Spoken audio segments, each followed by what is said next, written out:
សួស្តីបងប្អូនទាំងគ្នាថ្ងៃនេះយើងមកចាប់មុតសក់ហើយមុតសក់នេះគឺអត់ខុសប្លែកពីមុនទេគ្រាន់តែថាចង់អានេះវាចង់តែពីរដុំទេបងប្អូនក៏ចង់តែពីរដុំទេហើយមុតសក់នេះគឺយើងឆ្នៃអំពីម៉ូតទឹកកលោកចុងឆ្នៃពីម៉ូតទឹកកលោកចុងយើងជាមួអាហ្នឹងមកនេះអាមួអាដុំលើបងប្អូនមួអាដុំលើមកហើយពេលដែលយើងមូហើយគឺយើងទាញវាមកយើងធ្វើមកនេះឲ្យវារៀងបត់ចែបងប្អូនយើងមូមកហើយយើងកុំឲ្យវាតឹងពេកហើយយើងយកដីខ្មៅមកនេះដីហាមុតនេះមកយើងទាក់វាមក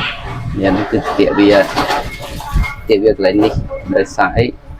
ដោយសារតែតែនេះវាមកទៅមកវារៀងស្តៀងពុតខ្យងបងរៀងពុតខ្យងហើយ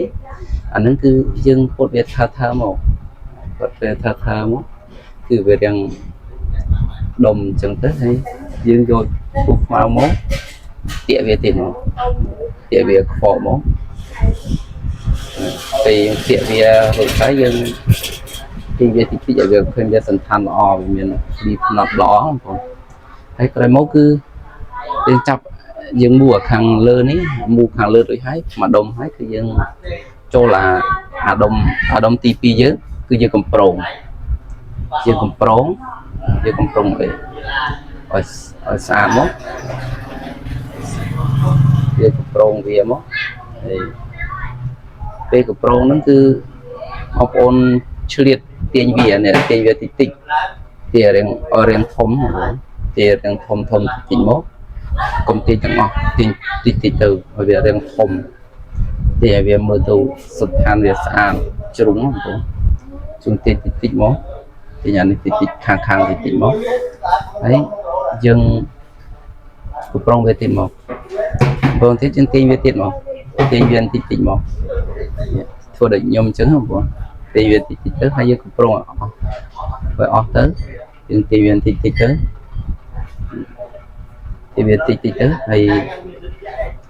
អាហ្នឹងគឺវាងាយស្រួលទេបងប្អូនមុតសក់រៀនតែមួយហើយ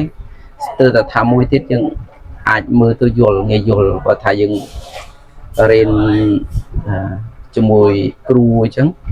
គឺបានតែមួយហើយយើងអាចមានភាពច្នៃប្រឌិតយើងអាចរៀនទៀតតែបើថាមុតសក់អត់មានភាពច្នៃប្រឌិតទេគឺងាយរៀនចេះទេអត់មានភាពច្នៃប្រឌិតអ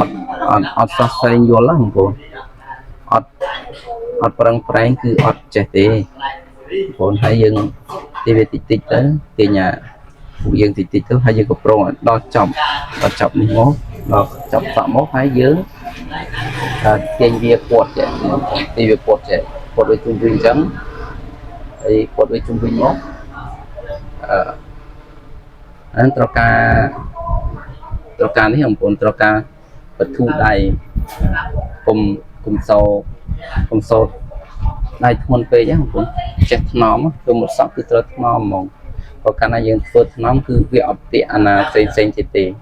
ហើយយើងចាប់ផ្ដើមយកទៅគៀបមកគៀបមកទៅគៀបយកមកចំមកអាចពុះហាយើងនេះចំពុះហាយើងហ្នឹងគឺយើងសេតកន្លែងណាដែលមើលទៅវាអត់ជិបទេបើយើងដាក់ទៅជិបអញ្ចឹងយើងដុតកន្លែងហ្នឹងឯងគឺវាមើលទៅតាមស្ថានភាពដែរស្ថានភាពជើងដែរបើស្អីយើងអត់មើលទេគឺវាអត់សូវស្អាតទេហើយក៏វាអត់ជាប់បានយូរដែរអញ្ចឹងគឺយើងធ្វើវាតិចទៅហើយយើងមើលថាពេលណាមើលទៅវាអត់សមអញ្ចឹងយើងដាក់ទៅគេផ្លេងនឹងមួយទៀតទៅវាកាន់តែសមកាន់តែស្អាតហើយនេះរួចហើយអានឹងមុតសក់យើងឆ្នៃប្រឌិតមកពីបួងយកមកធ្វើបួងវិញហើយអាហ្នឹងគឺប្លោកហើយយើងឆ្នៃមកធ្វើបួងវិញឥឡូវខ្ញុំអុយមើលតិចខ្ញុំធ្វើរួចហើយអាហ្នឹងវាងាយស្រួលលឿនហើយគឺងាយស្រួលហើយយើងបាញ់ជាប្រៃមកបាញ់ជាប្រៃតែខ្ញុំអត់បាញ់ទេដោយសារខ្ញុំបរៀន